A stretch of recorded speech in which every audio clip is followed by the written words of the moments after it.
welcome back to Screen Heroes episode 122. This week we're talking about Ant-Man and the Wasp. I am Derek, one of your regular weekly hosts. I have my two other lovely regular hosts with me, Ryan.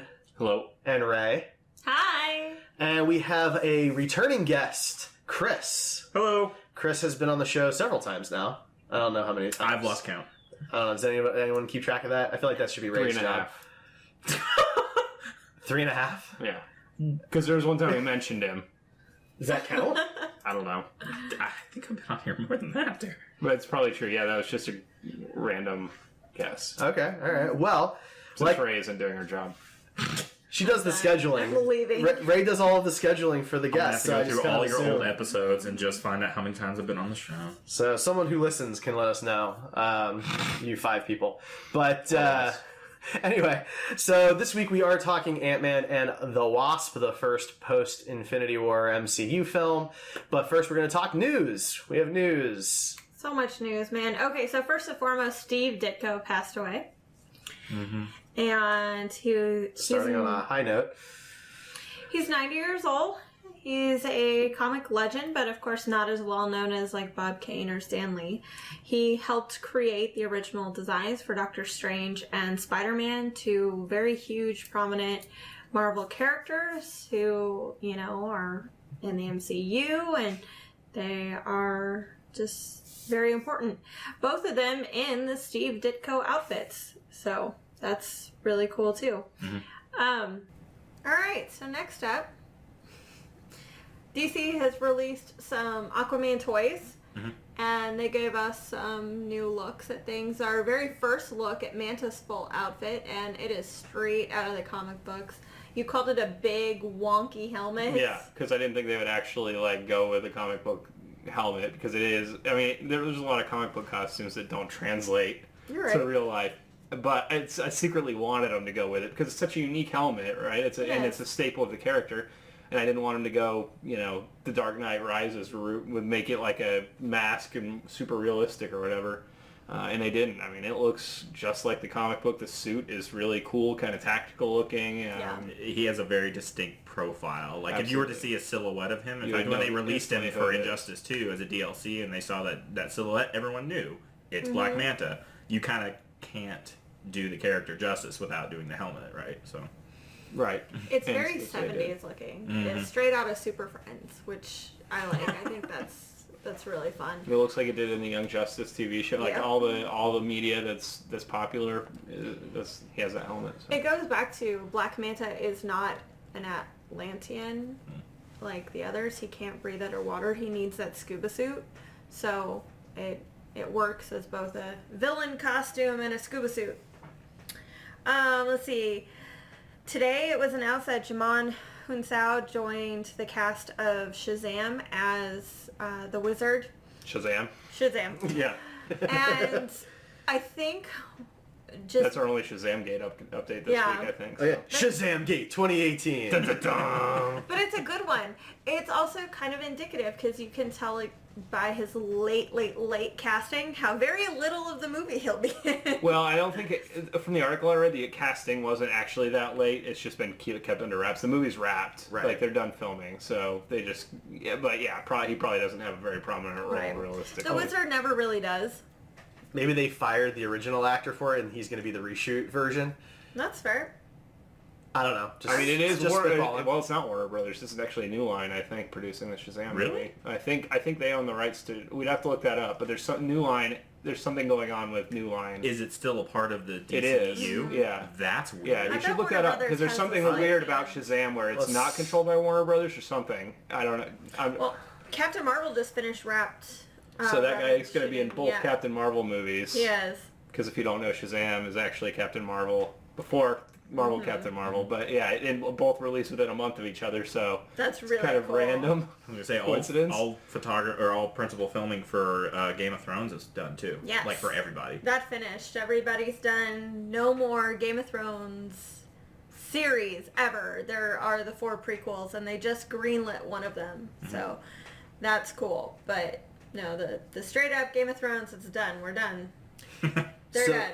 So Shazam is, you're totally right, is being produced by New Line Cinema along with a couple other smaller companies and DC Films, and then Warner Brothers is the distributor. Okay. That So makes it's sense. kind of like the Incredible Hulk relationship then, I guess? Yeah. I think that's more segregated. More like the Sony Marvel deal, where like Sony No, owns no, the I distribution. I don't I think, think it's it's- less than that. No, I think it's early Marvel when Paramount used to like Paramount distribute. did the first phase. Right. So Yeah. like it was Marvel Gotcha. Studios, and then Paramount was the distributor. Well, that's why they right? could cross over with the other movies and still be in the same universe and everything. Right. So I think this is what that is basically New Line's producing it, but Warner Brothers is under Which their means that brand. Warner Brothers can't step in, and this will actually be the first test to see if Warner Brothers is actually the problem with the DC movies. Theoretically, yeah.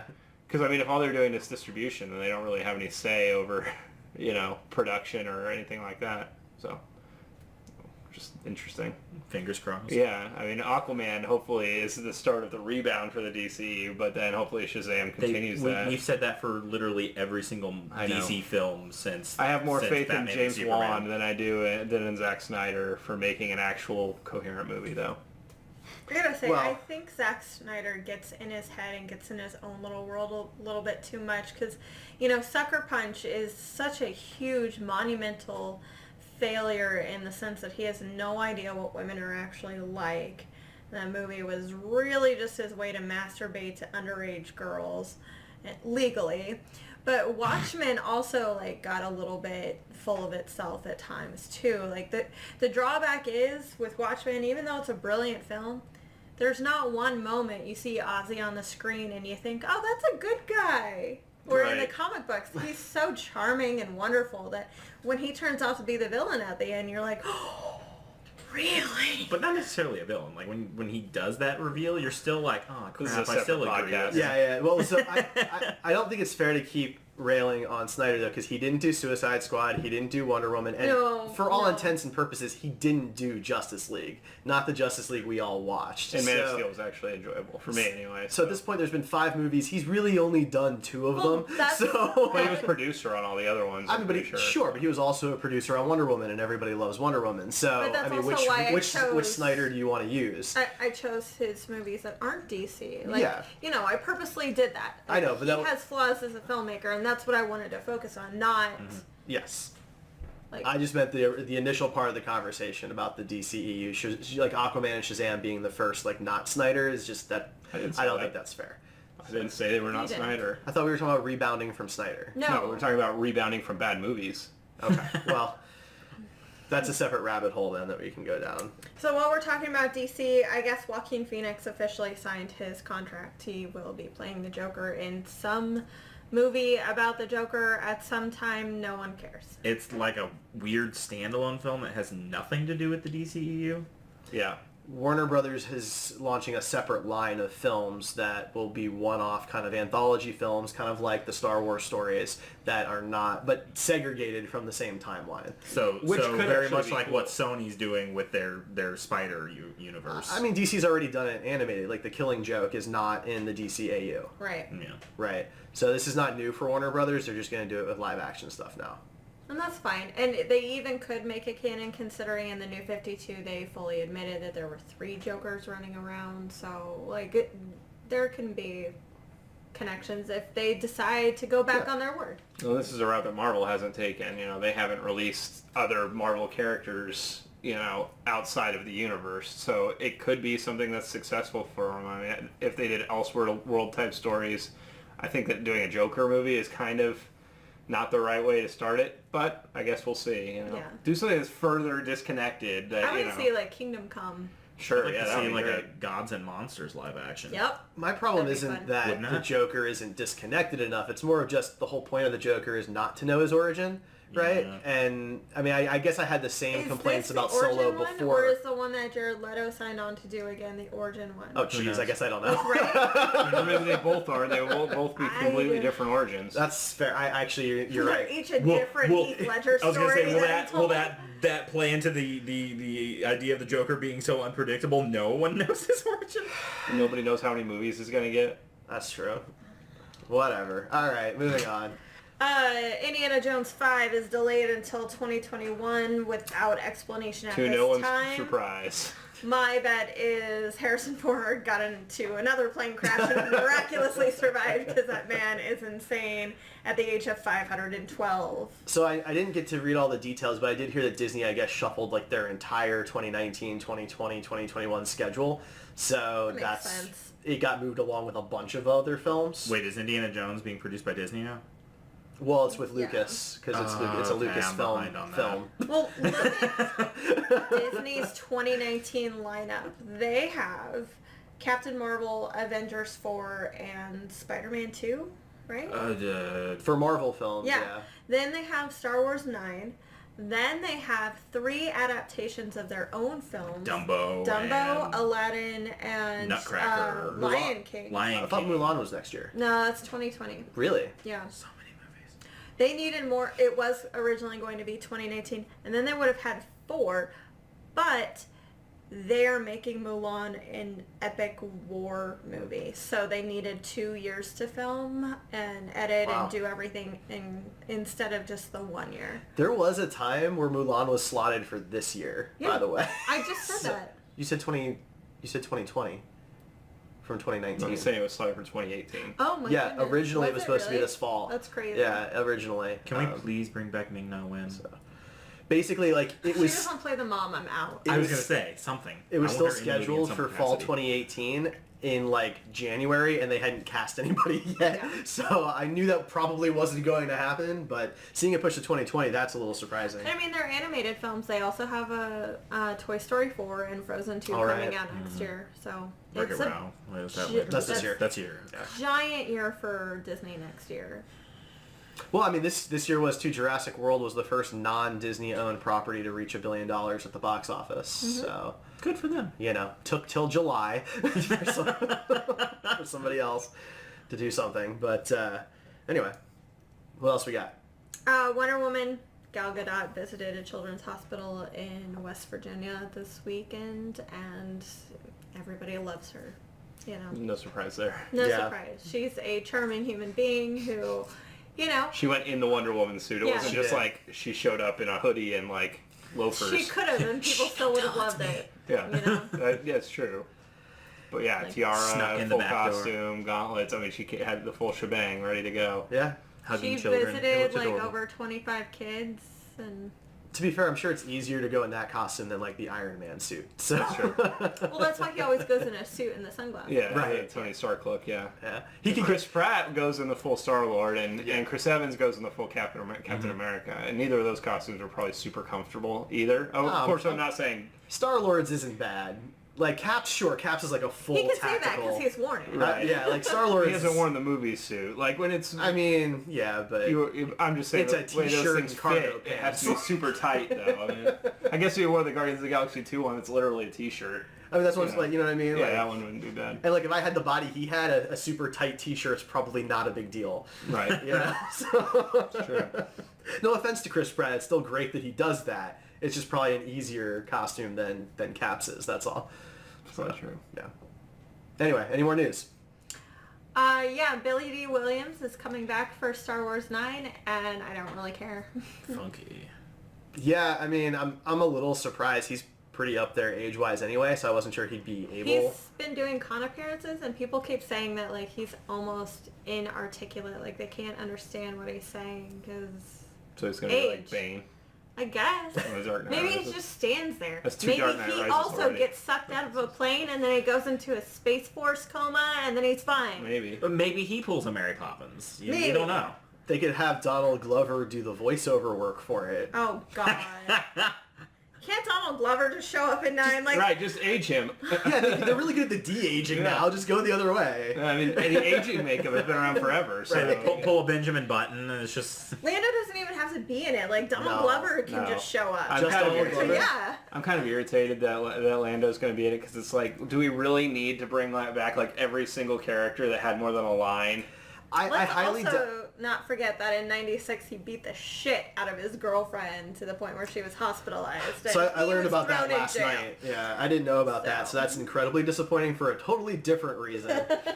That's pretty awful. But I assume he was not part of the plan until Carrie Fisher died, and they were like, well, we need... So that's the replacement? Well... Like, you could have gotten the guy that was running around on guy. Bespin with the ice cream maker that was literally an unmodified ice cream maker running around. Get that guy to come back instead. Or the dude with the headpiece, what was his name? I can't remember. Lobot, yeah. There you go. Oh, yeah, have him come back or something, you know. Come on. They could have Wedge come back. TK-421. Wedge. TK-421. Come on. You know, the random stormtrooper. Yeah. Wasn't Wedge in The Force Awakens? No. Are you sure? I thought he had a non-speaking Look, part. I did not have any male fans throw that fact down my throat, so I assume it wasn't. Okay. I thought he had a I non-speaking don't part know. in The Force Awakens with Akbar, but maybe I'm wrong. How cute. Just have Force Ghost Yoda be the part, do the part. Force Ghost Yoda. Yeah. Yeah, exactly. I mean, I guarantee we're gonna have Force Ghost Luke Skywalker, so I'll be strolling. you know, It's fine. it's fine. I mean, it's fine. It's whatever at this point. Not like we can do anything about it. Dredge up the cold dead body of Alec Guinness at this point. I mean, come on. Oh, that's dark. Just have McGregor do it. Yeah. He already looks like Age him. McGregor. Jeez, I feel like Disney has the budget to animate a dead person, but probably Oh my god, they did. It's They did it Tarkin. already. They already did that. Sorry, Guinness Estate. But we'll get to the de-aging stuff because that'll be a topic in our review here for Ant-Man and the Wasp in a bit anyway. So, Yeah. any more news? There's gonna be a new Mortal Kombat movie against my wishes. You don't want any Mortal Kombat movie. Maybe, I don't know. The character list sounded dumb as hell. It's gonna focus on a character not even in the comics. Raiden is being cast as a 14-year-old boy, and they're gonna have the entire royal family, but Katana is not in the movie. Like, what are you doing, guys? So is this like Mortal Kombat Origins? Stop it. Stop it. I like it, Derek. Now I'm in. I was out before, but I'm in now. I don't know, Hillary and I went on like a 15-minute rage about it. It's like we got total fanboy angry about the whole thing. I've always been more And of then a... we talked about ponies and calm down. That's good. Yeah, I prefer the original Street Fighter movies. That's exactly where I was going with that. If Yeah, John Raul Claude Van Julia. Damme isn't in it, you know, I don't care. That movie was gold, and screw you if you think otherwise. Exactly. But for me, it was a Tuesday. And with that, we will continue on. That's it. That was a lot of news. We A covered lot it quick. happened this weekend. We covered it pretty quick, so, you know. Which is great, because I have very little to say about Ant-Man and the Wasp. We I'm have going to be... San Diego Comic-Con coming up next weekend. Is that next weekend or is it 2 weeks? It is We're gonna have 2 weeks. It's 2 weeks. okay. It's the I was 20th. gonna say that's gonna be a lot of news. You think that's gonna be a Yeah. whole news podcast? I Yeah. think 'cause we're Well, we just are. covering news. We'll be doing a wrap-up podcast Yeah. of SDCC. Lots of stuff there. Of course, Star Trek Discovery will be there this year. DC will be there this year. No Marvel, no Star Wars. No Marvel, no Star Wars. The new animated show from the creator of The Simpsons and Futurama will be there. I'm drawing a blank on the name of the new show. It's like a fantasy show. It takes place in the past. Ray? Yes. Okay, helpful. Yes. No, you're right. It's a fantasy show. I can't remember that the name of takes the place- show. Disenchanted. Thank you. I knew You're you knew what it welcome. was. Disenchanted. Haven't seen anything about So that. they'll have a first look of that there, which will be fun. I think we're going to see some other first looks of things that are I coming out. expect a lot of DC stuff. Like, if It's gonna Marvel's be all not DC. there, I feel DC like they has the gotta come out chance. swinging. This is a big SDCC for me. It's all DC and Star Trek. Like, Yeah. it's a dream come true. 2018 SDCC. How many boners do you think you'll get? Like, Like in a row? Well, In a unfortunately, row. we'll be at a different convention that weekend, so I won't be quite plugged in, which is, poor That's timing. not true. You'll be on your Figuratively phone, take speaking. a look at it. Like, Moving on. All right. Well, so we are going to take a short break here, and then when we come back, we will be talking all about Marvel's Ant-Man and the Wasp. So stay tuned. We will be right back. yay. Hey guys, it's Derek of Gamer Heroes, the Heroes Podcast Network's dedicated video game podcast series. Join us every other week as John and I talk video game news, what we're playing now, and other major topics in the video game industry. We cover everything from esports to indie games. We also interview developers and publishers. So join us every other Wednesday for new episodes. We'll see you there. All right, and we are back. So, Marvel's Ant-Man and the Wasp is the first post-Infinity War movie, as we mentioned earlier. Some box office numbers. Right. War. But yeah, anyway. It's during. It's a companion story, essentially. It's in betweequel. It's a companion story. This is the definition of a companion story. You should simultaneously watch this and Black Panther at the same time.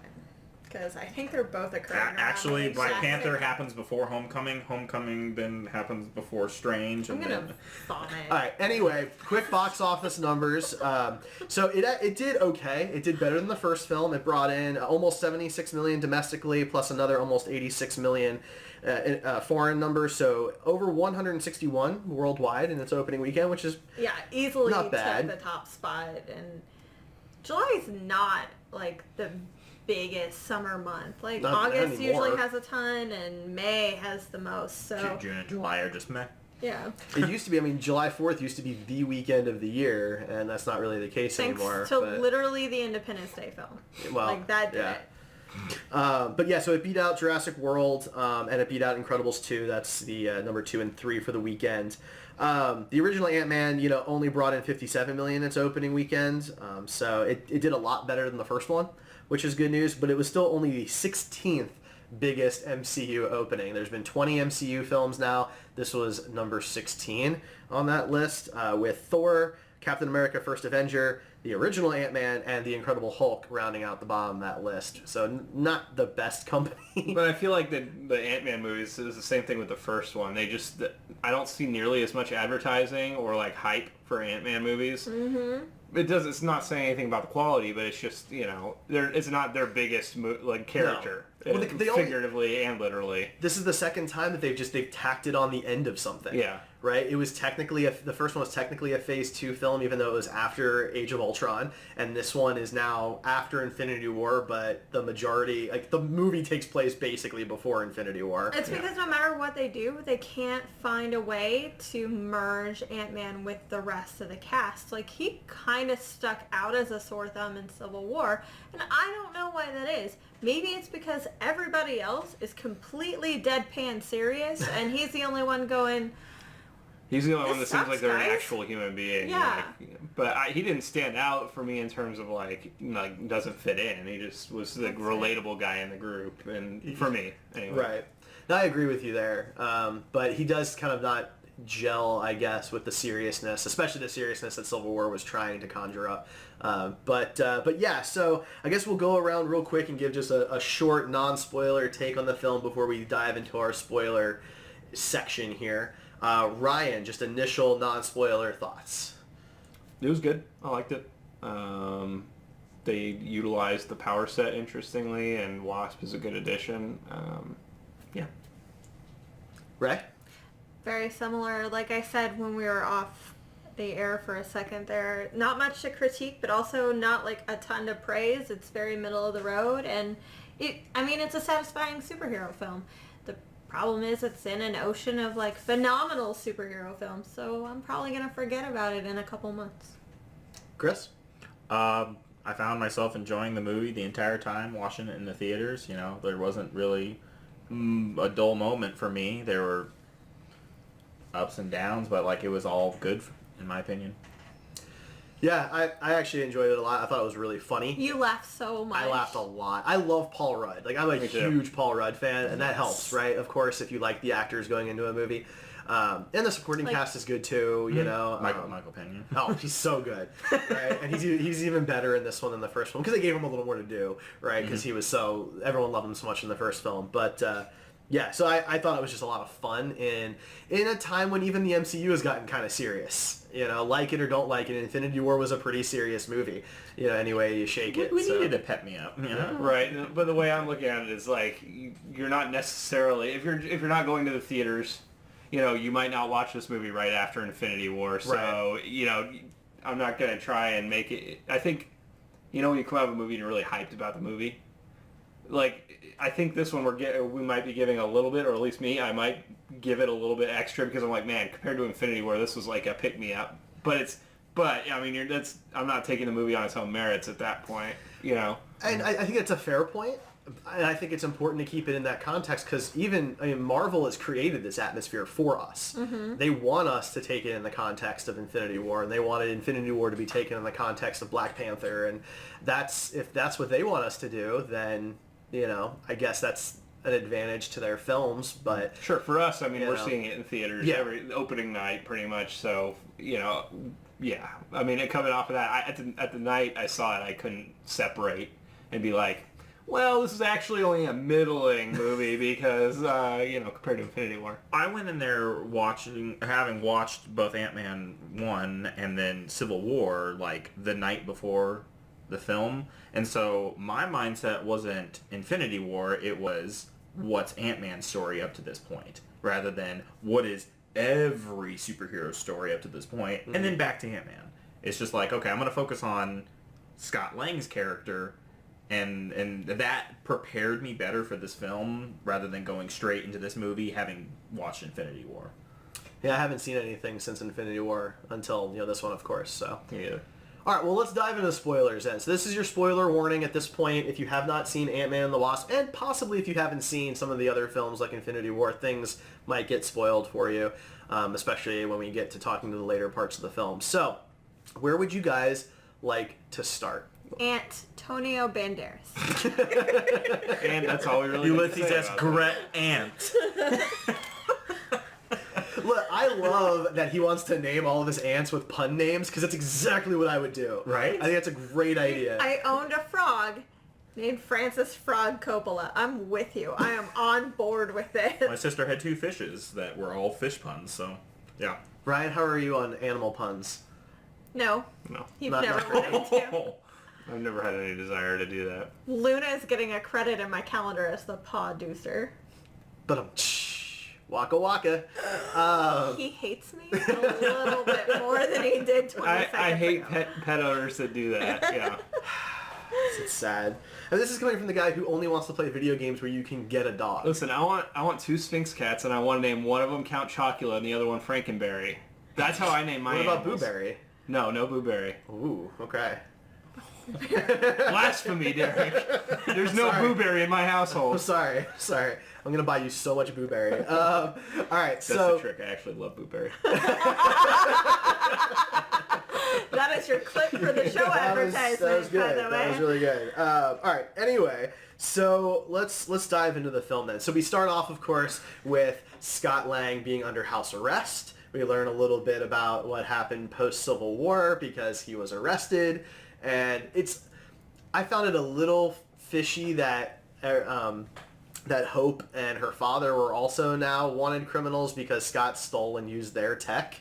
Well, I don't know if you've followed Agents of S.H.I.E.L.D. up to this point. The Sokovia Accords don't just affect the Avengers. They affect anyone with enhanced tech or powers of any kind. And so the fact that Scott would be associated with these individuals and it's their technology that he's using... By association, they're, I guess, guilty. He stole the tech, and the government already knew that Pym had that technology, because that's what the entire first film was about. They didn't know he still had the tech. What did he say? Yep, I got rid of it, guys. Like, Yep, burned all my research. So Scott stole the suit and used the suit, and now because he used the suit, they're also on the run, what I thought was kind of, like, a little bit... loose of a premise. I guess the thing is that Hank's not going to stop making the tech if he, he's never going to retire, and maybe because they knew him from S.H.I.E.L.D., they knew that. So I don't know. That's kind of a suspension of disbelief. I'm not going to dig too much in that. Okay. I really am going to focus on the family dynamic they have now. First of all, the mom and the stepfather adore him. They're so supportive. And after saving the daughter, who wouldn't be supportive of him? Not just like saving the daughter, but they see him as, a genuine member of the family. Yeah, like the hugs were so great, and Agent Jimmy Woo. Asian Jim. Randall Park brought his A game to this movie. He really did. That's the kind of person I want to be friends with because he's so understanding, a little bit gullible, but he's genuinely nice and he wants good things out of the world. And he's just doing his job. He's a cop. Did you want to go to dinner? See, I've watched The Office about 1,000 times, so anytime I see him come on screen, I can't separate him from Asian Jim. And when he does the prank on Dwight, and he's like, "He's Asian Jim. Kudos to you for not seeing race, Dwight." I totally forgot about that. Same guy, and I can't stop seeing him as that. So, but he was great. It was just like, why is Asian Jim? I guess he was an actor friend of Jim and Pam's. So, I mean, I don't know. It's one of my favorite parts of him is just like work when they're all in the same universe and he's trying to do the close-up magic in his office. So good. I loved his character a lot, actually. I thought he was a lot of fun. Yeah. But I like the premise. He's under house arrest and he's literally not allowed to leave. It's been 2 years. 2 years. He's slowly losing his sanity. See, one of my biggest problems with the film is Scott himself, because Really? it's like they retconned him. You watched Ant-Man and you watched Civil War right before this. They like retconned him to be an idiot, like a bumbling idiot. I did notice that, and I think they did it for a certain reason. They're trying to bump up how significant Evangeline Lilly's character is, to the point where, like, she's super competent, she's amazing at what she does, being the Wasp, and to do that, they kind of dumbed him down to make her look better at what she does. So, right, but I don't think that's a good reason. it's not. And I don't problem. agree with it, but I see why they did it. But he was like a genius in the first movie. Right, That was they the made whole a point. huge point to show how smart he was. And That's all why his because He's degrees an of electrical engineer, for crying out loud. But in this movie he's not. He's kind of a bumbling. I mean, I guess he does build the cool track for his daughter, and that takes some level of intelligence, right? But the rest of the time, it's very comedic relief. Like, he's just a lot of physical comedies, tripping over things, that kind of stuff. which was great, and the comedy worked for me, but I didn't like the character shift, because, I mean, who would the Avengers want an idiot on their team? Like, why would they even bother taking him when they have Hope? Mm-hmm. You know what I mean? It doesn't make any sense. Which is really sad, because that's how it happens in the comics. Janet is a way better Avenger than and I'm sure that's true, but Ant-Man isn't an idiot in the comics. He's sure. I mean, he's not maybe as good at fighting or whatever, but he has his strengths, and I don't think they leaned on his strengths. I think it should have been the Wasp and the Ant-Man instead, because it was definitely more of a Wasp movie for me than it was really an Ant-Man story. And they didn't really like the whole story with his daughter. Seemed like more of a backseat to the story of him just like trying to burn through the time through house arrest, and I guess ultimately that was to be with his daughter, but she could visit him. So yeah, I like the family dynamic in the first one, and I feel like a lot of that was lost in this one. I think they were trying to keep the daughter around because there's all these talks about how they're going to age her up in the MCU so she can be a hero. Which would be great. I actually thought she was awesome in this movie. Yeah, I really enjoyed their relationship. So if she eventually becomes Stature, that'd be amazing. I'm totally on board. Cassie Lynn is Yes. Stinger. No, she becomes Stature in the comics. She's Stinger now. She's Stature. She is Stinger. Well, I grew up with her in the Young Avengers, so... Well, I actually continue to read them as an adult. Okay. Anyway, so of course he's under house arrest, and then he's no longer there because Hope and Pym need him because he has now The had giant ants were too many. There were too many giant ants, and it bothered me. Like, I'm sorry. It was a little jarring to see so many big ants. Peyton Reed was like, you know what's missing out of this movie? More ants. We need more CGI ants. I mean, it's called Ant-Man. Come on, man. Spider-Man isn't covered with spiders. But he also can't control spiders. I think it would have been cool. I think it would have been cooler to see not massive ants moving things, but like massive piles of ants shoving things around in the lab. If you're gonna have more ants, do more ants, not bigger ants. But the idea that an ant can lift 50 times its weight and all those types of things, like why wouldn't you have a bunch of ants build your giant metal contraption? Is this the first time that they spoiled a post-credit scene? Maybe. Wasn't the ant drumming in the trailer? And there was a trailer with an ant drum. But the ant drums a couple of times, so I can't quite remember exactly which clip was the exact shot of them zooming in, like the way they would on Scott drumming. The shot was in the trailer. So it was just a commercial, pretty much. The only thing they cut out was like the weird emergency broadcast on the television. Which was actually more important than people... I mean, that's the first look we've seen at the world post snap. So I thought everybody was like, that scene was stupid. It's like, I mean, yeah, it had, the ant was stupid, but like you got to see kind of what was going on in the world. You know, the emergency broadcast. People have no idea what's going on. You know, there's some relevance there, and Sure. I don't know. Was it worth sitting through the credits for? No. Debatable. I mean, if you're that hardcore of a Marvel fan, then sure, you know. I mean, but I feel like, you know, when at the end of Infinity War in the post-credit scene with Fury, you've got like a helicopter crashing and things like that. I think people assume that TV would probably also go off of the air for at least a short time. So it wasn't really showing anything new. No, but it was more of a, like, you weren't seeing what Fury was seeing. You're seeing inside of somebody's house. And, right. like, you know. I also didn't know exactly how much time occurred in between the three of them dusting to the ant drumming. Like, that ant could drum forever, you know? Like, has Scott been True. stuck in the quantum realm for several weeks now, and that ant's just continuing to do its job? Like, we went right to the post-credits scene. Yeah, we did. We jumped the whole Sorry. movie. Let's dial it back a bit then. Let's talk about Ava, or how awful she was, and go. Oh, they could have done a better job with Ghost, in my She opinion. was so generic and I- lame. I was thinking about it, and I thought the best way they could have done Ghost, and if I were writing the script, would have been a more of like a Big Hero 6 route, where she's a character who was stuck in the quantum realm, got out, and now is mad because she was the first test subject to get there. And so I thought that would have been a better route for her character rather than what they gave us. And you could still have Hank Pym be the... And still have Hank Pym be like the source of her anguish. But they didn't want her to stay a bad guy, right? Because by the end of the movie, she's now an ally. Yeah. And she may be Is she? used in another movie. Of course she is. She's totally fine by the end of the movie, right? And we're supposed to believe that everything's hunky-dory. There's no... Because he says, our ghost friend. So that's it, right? So theoretically, she could pop up in another movie and help in some other way. You know, maybe not phasing anymore. But it did sound like they had to continuously, like in that post-credit scene, right? He's getting her more stuff because she needs it on a regular basis. So My other big question with her was like, they established this backstory for her where she's this shield assassin of sorts with meta-human abilities. Wouldn't she be on like the initiative for the first Avengers film if she goes back that far? well, Just saying. Big they plot. probably didn't want to have her part of that because they knew that she was going to die.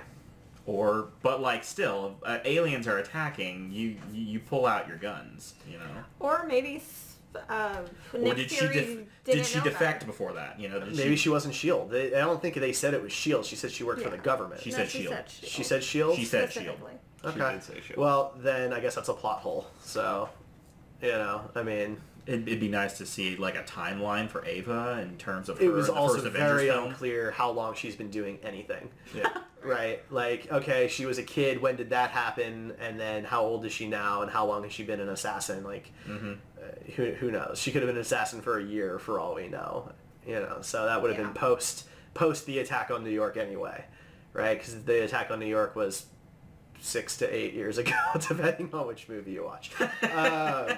I actually liked Ghost. Yeah, she was there's some generic stuff going on, and she didn't. You really, her backstory was kind of enticing, but then like you didn't really get any of that. Right. But her suit was cool. Like I hope I see cosplayers do that. Her design was amazing, but like Yeah, I mean there was some generic stuff, but I liked the tie into Shield. It kind of reminded me of Bucky, where you know he was going and brainwashed and assassinating people, and Yeah. yeah, I don't know. I thought she was cool. The one of the big problems with the villains in this movie was there wasn't really a villain.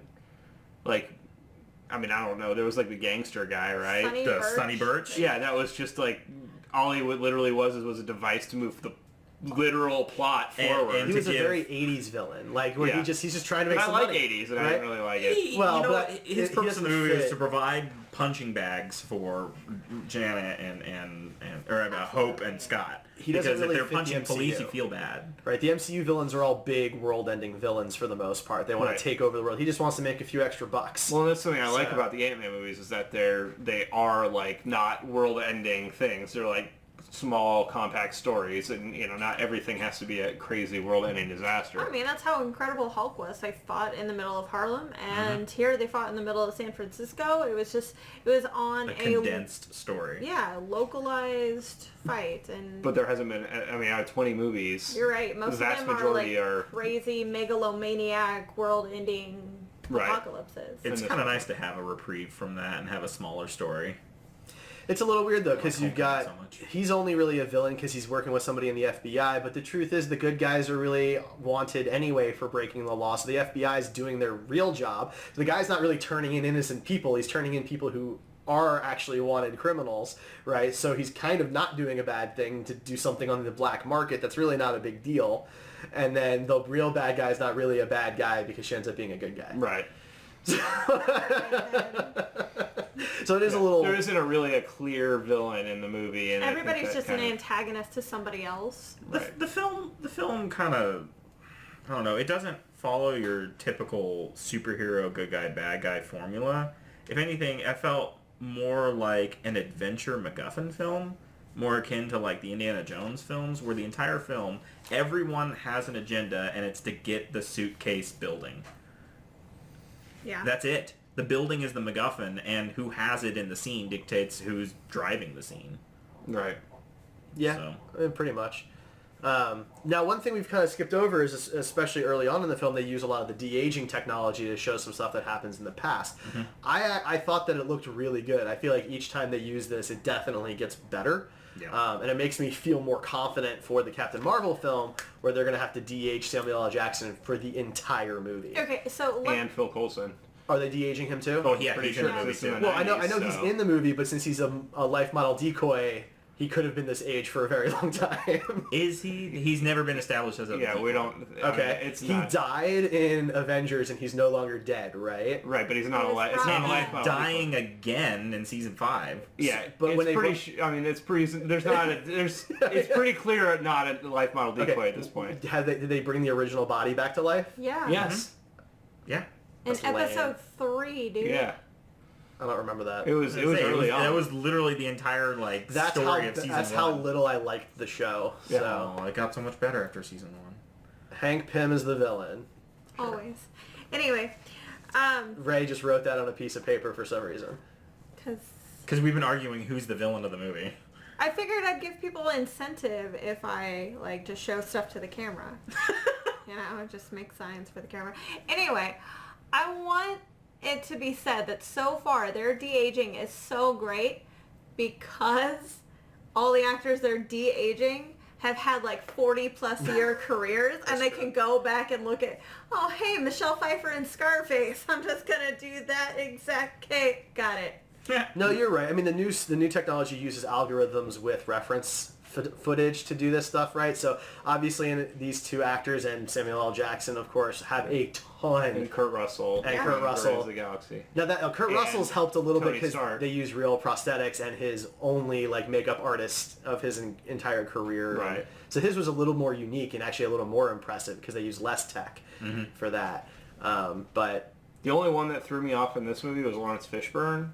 I've never seen him with hair before. I thought I read somewhere that it was his son or something that was the fill-in for him. Really? That's Yeah. clever. Because they look similar, but that was the only one that was a real uncanny valley for me. The other ones all looked, Which pretty is weird solid. because he also had a big career in the 80s, so there's no reason why they Probably not as couldn't. big as the other No. actors, but No, because he was just starting in the 80s, so he Yeah. wasn't, leading films. Yeah, that was a little jarring for me though because I'm not used to seeing him with hair. yeah. And I just It's like that new movie that Terry Crews has coming out that has him with hair. It's like, what the... he has hair. That's so. Yeah. Some guys like Bruce Willis too. Fifth Element's the only movie I can really. Yeah, but that movie's Even so then, good. his hair's already thinning. Right. Yeah. Anyway, tangent I guess, but yeah, that de-aging technology is just getting better and better. So it's pretty cool. Maybe we will get a original Ant-Man and Wasp movie. I would love to see Michelle Pfeiffer reprise her role, but Hank Pym is fine, but he just I don't really have any desire to watch a movie of just him. Okay, so the moment where Ava goes to threaten him, she throws her fist right through his neck. I kind of jumped because I thought they were going to kill him off. I This is know. Marvel. I know, but they do have those gut punch emotional moments sometimes, and I was like, man, maybe they really are surprising me right here. And I was just waiting for them to come back and he'd be dead, and that's why they released that interview where Michael Douglas is like, well, can I come back for a prequel? But that would have made it I don't know that it would have made the so stakes good. different for the film. Yeah, it wouldn't have been just we're on a 2-hour time limit, guys. Let's do this. It was. The time limit thing was a little silly. It was so silly. They've been looking for this woman for decades, and all of a now sudden they got 90 minutes. Out of every 100 years, and they neglect to bring this up through the entire rest of the movie. It's literally just established. Yeah, that was a big problem for me too. Yeah, I don't like Deadpool would say that's just lazy writing. It is. I don't like. They cut it out the rest of the movie. It could be lazy editing. Maybe, but it did seem weird. Like they've been looking for her for decades, and all of a sudden they have a time crisis that they have to figure this out. And Now, the scene with Paul Rudd acting as Michelle Pfeiffer. Yes. Michelle Pfeiffer. I loved that so much. It made me wonder if they filmed the scene twice just so he could watch her performance and mimic it. Oh, kind of like the way Helena Bonham Carter watched Emma Watson. Yes. Yes. I'm wondering, like, what if Michelle Pfeiffer filmed that scene with the two other actors, and then they're like, okay, now let's do it again. Paul Rudd, do your best.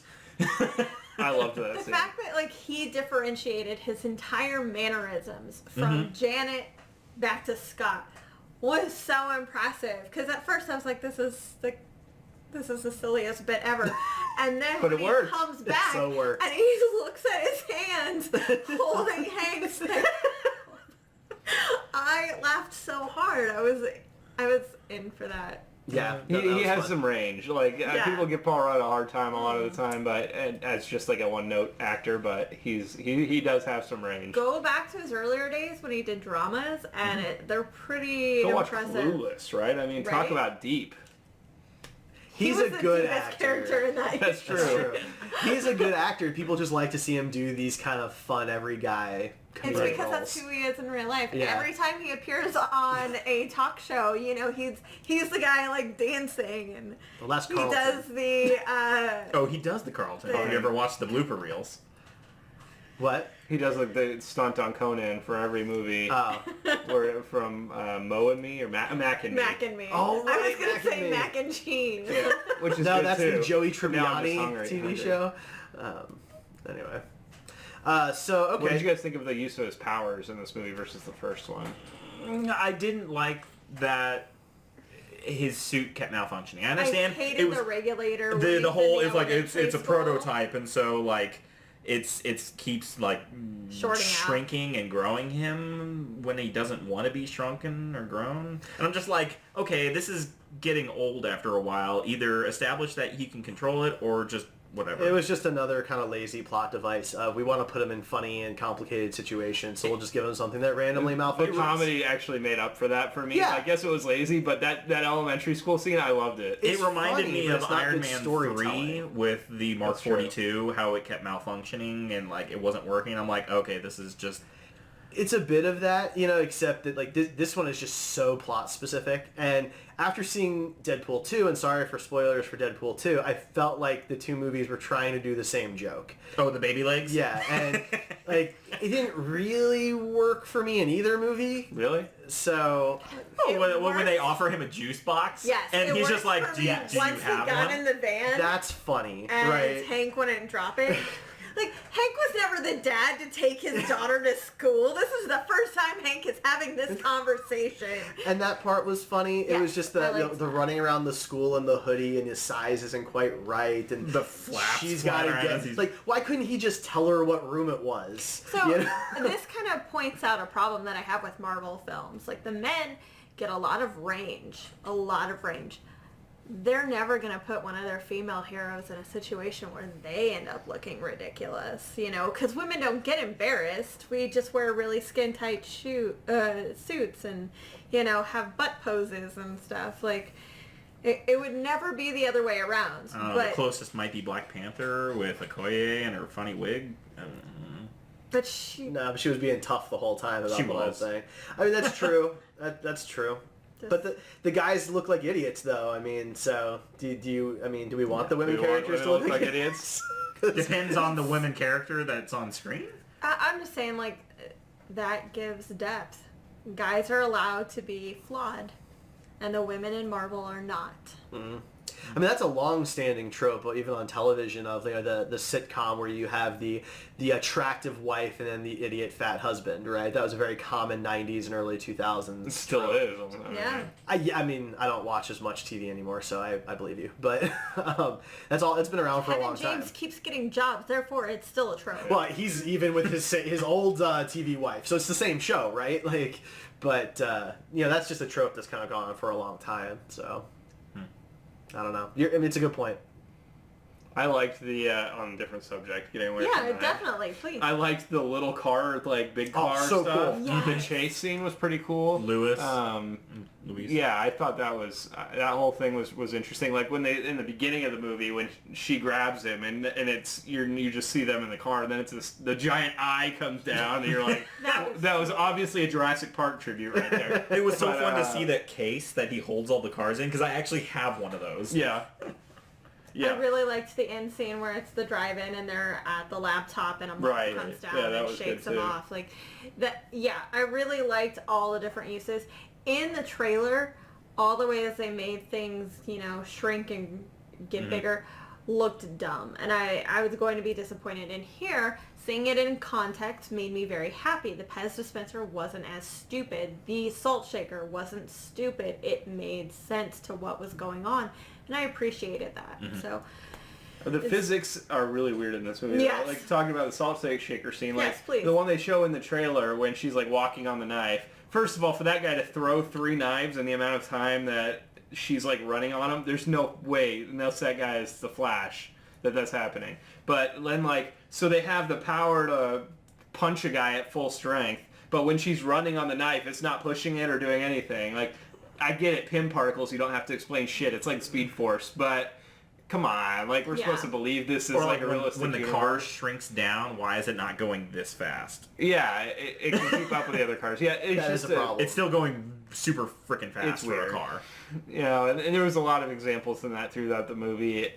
I still have the problem with the building that that I first mentioned when we saw. Why the does first it have the trailer. handle? Well, not why. I get he put the handle in there so he could do that, right? So fine, whatever. My But problem did they is use a normal size handle and while the building was shrunken install it, or did they have that built into the full size building? That's a good question. Come But on. my real problem is the stuff in the building.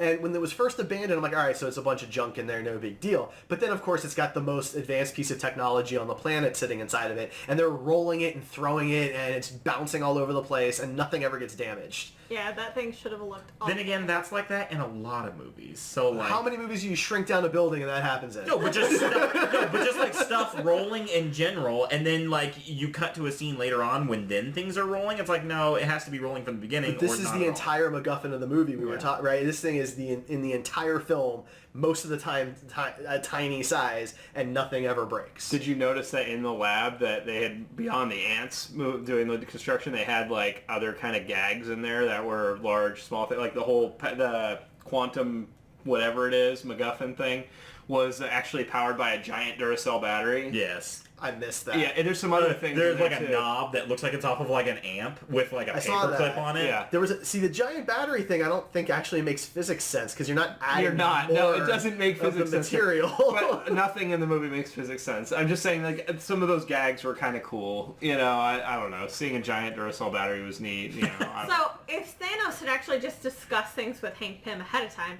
Hank Pym could have just blown up food and increased resources. That's true. By that logic of the movie, yeah. Yeah. Also, are they going to send the Infinity Gauntlet into the quantum realm? Is that how they're going to deal with it? Is the quantum realm unaffected by the Infinity Gauntlet? That's More what questions. That's a question we don't know. I mean, I read something today that said we should probably talk about that after credit scenes. was supposed to impact all life in So plants, birds, bacteria, all that. everything. So it shouldn't matter what size it is, theoretically, right? Right, but is it just on Earth? Well, I guess No, it's supposed not to be on Earth because everywhere. he was The on quantum Titan realm too. is technically its own dimension, so would it still be affected? As far as we know, he's inside the quantum realm, and he says, "Hello, you guys." So he didn't dust, Right. and they all did. yeah. So Which, Ant-Man's gonna be on the avenging side and not on the dead side. I mean, unless he's just stuck there the whole time, and then Well, they can finally get him No. back. It's like, so guys, what happened? Did you guys notice the throwaway line from Michelle Pfeiffer on that one? That's like, "Stay away from the time vortex because Yeah. you never know what's going to happen there." It's like, gee, I wonder if that's going to be a thing in Avengers 4, you know? I mean, that again, this goes back. We've talked about this, with Infinity War. That we know so much now because of how movies are made today. Right. But yeah, like a line like that. Now he's it didn't make any sense. Like, what's he gonna do? Stay there the entire time? Of course not. Right. Well, I'm just gonna wait it on here, guys. You got this. I would go domesticate the tardigrades. There you go. Except that also, why are they such a weird size? Because those things you can actually see with your naked eye. Like, they're like a 0.5 millimeter big in general. So is this like a baby of a baby? So that wasn't the quantum realm when he saw those. He was just like a microscopic size then. Mm-hmm. He hadn't reached the quantum realm. I don't know. It still seems like it was a little small for... There's nothing else to compare it to, though. Right? We just knew that he was tiny, but not as tiny as he was going to get. So he was like, if a tardigrade was the size... I feel like you just want it to work. No, I mean, tardigrades are small, and we know that he hadn't entered the quantum realm yet. That's all. That's all I'm saying. So if they're 0.5 millimeter, then he was 1/10 of a millimeter, Okay. I didn't buy it. But it was cool. It was cool. Yeah, I mean, it was cool to see. But yeah. Tardigrades are super cool, so that was kind of fun, but... I'm kind of obsessed with them. I want a plushie of them. I was really happy to see one in Star Trek. Like a Pusheen style tardigrade. Like, there are people out there that make plushies of STDs and physical organs. Like, I want a tardigrade. Why is that so hard? Like, and I want the 3 animals from Rampage. Like, come on, people. Make the stuffed animals I want. So my biggest problem with the quantum realm is the fact that you can breathe there. So when you have the suit on, and when Ant-Man was in it in the first one, he had the suit on, you could say, okay, well, the suit has oxygen. They've mentioned that before, right? So as long as they get him out fast enough, he's fine. But she was down there for decades, and they both took their helmets off when they met each other down there, right? So how can you breathe in a realm that where the oxygen molecules would be 1,000 especially times when earlier they're walking on an oxygen molecule. That's what they're doing. Especially when earlier in the movie they had established that oxygen is a real problem. When he got big and he's like the air is thick or something like that, it's because of the increased water, like the water in the air, water pressure. Because he's so big, it feels thicker. When he's small, why doesn't that affect him at all? I don't know. You shouldn't be able to breathe down there. If we were separated for 30 years, the first thing I'd want to do is make out with you. What if he was wearing an Ant-Man suit? Oh, times 2. But he has... You heard it here, Derek. He already had the helmet off. Break up with me for 30 years. That's right. He's just walking around down there without a helmet. And she's been down there for decades. There's no way her suit would have oxygen left anyway. Right? So just the whole premise that somehow you could survive down there... Like, if it was going to be a time thing where, like, time just doesn't move, then fine. But she aged normally. I know. That was disappointing to me, too, because I thought, like, maybe she would come back and be, like, still young. That would have been a weird twist, right? Well, that answers all the questions, because you're not really breathing, because it's this, like, time suspended It also answers dimension. the question of, is Thanos affecting the quantum realm? Because realistically, if time is not passing and nothing, it's not too crazy to think that he has no power snap wouldn't work. Right. Yeah. Absolutely. So I think that would have been just an easy answer for them, because now they have all these, I have all these problems with the mechanics of how the quantum realm functions. I'm kind of interested now, too. Was Ant-Man alive because he was spared by Thanos, or is Ant-Man alive because he's unaffected? There's... I mean, there were four people involved. The odds were that at least one of them would survive. Right. Or... was he spared because of his contract negotiation? Because of Thanos does read through Disney's plot negotiation. So I can't kill this guy. He's got 2 more movies. Josh Brolin is the luckiest actor on the thing. He shows up in like a netted suit. He's the only one that doesn't have to get in shape, and he brags to everybody about it. Now, we do have a question from chat from Midnight Pearl. It's an interesting question. So they were mentioning that they were watching the first Ant-Man movie on TV the other day, and they thought that it felt like it was aimed towards a younger audience, and they were wondering if the new movie still feels like that. Younger than what? Because yes, it feels aimed at a younger audience than Infinity War. Well, does Ant-Man and the Wasp feel like it's targeted at the same kind of young audience I would the first say, one was? Yeah. Yeah. Right, any thoughts on that? I would feel more comfortable taking my 10-year-old niece to Ant-Man, especially since there is a precocious young child for her to kind of bond with. Mm-hmm. Then you don't see much of her in the first one, right? But the second one for sure is definitely. She has a solid role in it. Is she? She has the pep talk that gets him back in the suit. She's the wise old sage role, only in voice of a little girl. But I would feel more comfortable taking her to this than I would, Black Panther and Infinity War, because those two dealt with more adult themes, and I've never been the type of person to not answer my niece's questions with complete honesty, but if I can avoid the subjects of racism and death, I will. Alrighty. Yeah, I mean, it's a sillier movie, right? We talked a little bit about that early on. There's a lot of gags, there's a lot of jokes, there's a lot of physical comedy. The changing of size is always kind of a humorous thing, especially the way this movie handles it. Mm-hmm. The giant Pez, the giant salt shaker, the cars and all that. So when the suit deflates and makes a giant whoopee cushion noise. I mean, exactly. It's a silly movie. The magic tricks, right? There's a lot of kind of just more general humor in it. Which I think kind of just shows that it's for a younger audience. Innocent humor in it. Like kids can connect with that a lot better than the throwaway lines in Infinity War. I wouldn't call it the funniest movie, but I definitely call it the silliest movie. Well, a lot of the jokes in MCU films, like especially Infinity War, are like reference jokes, right? Like the Footloose joke or something like that. Like you have to know what that means. Like if you don't know the reference, then it's not funny, right? And this is not like that. This is you're laughing at what's happening in front of you, which is just it's more accessible because anybody can get that, right? Right. Thanks to Guardians, I had to explain what a Jackson Pollock was, so that was fun. Fantastic. Right. Fantastic. Right. All right, so anything else you guys want to cover as we are passing the 1 hour mark? Luis. We didn't touch on Luis at all. Luis is There's fun. not that much to touch on. No, but he's adorable. Yeah, we did talk about that. And we talked about, The two guys are fun. The fact that they kind of save the day at the end with the gangsters is cute. It's good.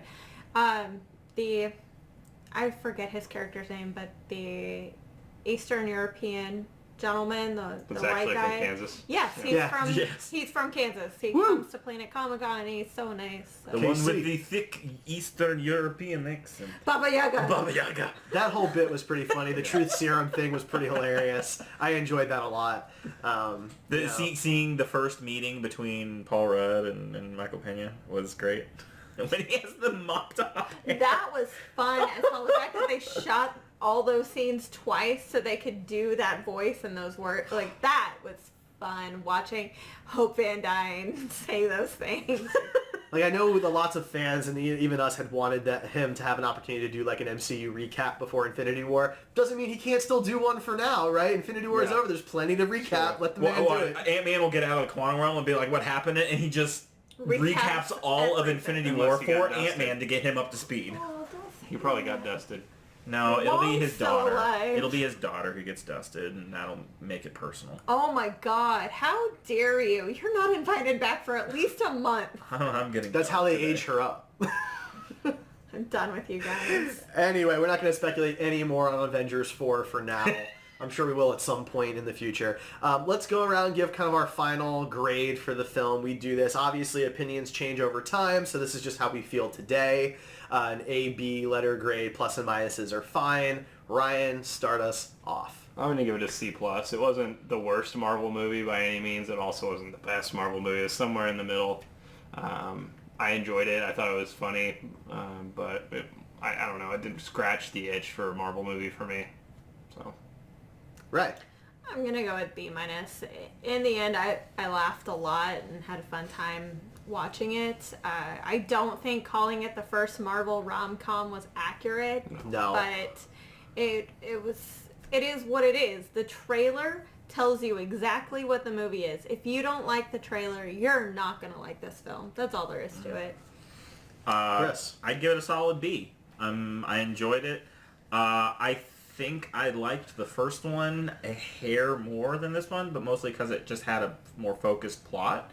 But this movie had a lot of moments of solid enjoyment. So.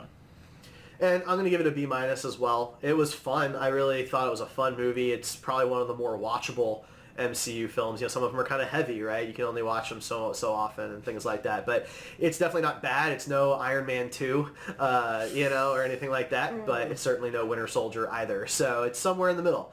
It definitely is somewhere in the middle of the pack. But it was good. If you like the first one, you should like this one. And if you like Marvel movies and superhero films and Paul Rudd, then you should be pretty happy. That's going to be it for us. Ryan, where can people find you? If you don't know it already, then you don't watch the show, and how dare you? But Buster Props. This could be their first episode. That's right. I come back next week, and then you don't have an excuse for not knowing. Buster Props, Ray? I'm at Siren Ray on everything social media. Chris? Not the Wonder Twins. I'm on Facebook and Instagram.